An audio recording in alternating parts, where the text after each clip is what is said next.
Hi guys, magandang umaga sa bawat isa. How are you doing?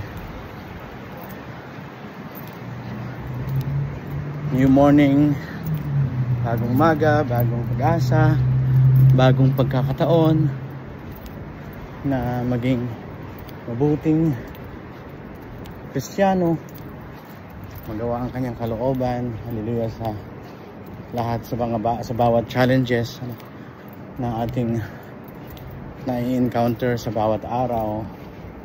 Sabi nga sa Lamentations 2:3, the steadfast love of the Lord never ceases.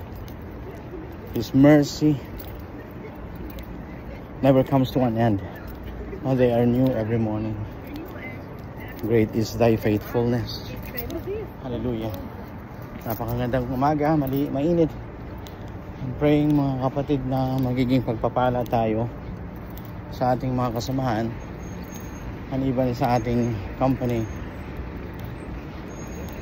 Makita ang liwanag ng ating Panginoon sa Kristo sa ating pamumuhay, sa ating pananalita. Magiging source of information tayo, hindi lang sa ating mga trabaho, higit lalo sa mga moral and spiritual values and truths, mga kapatid.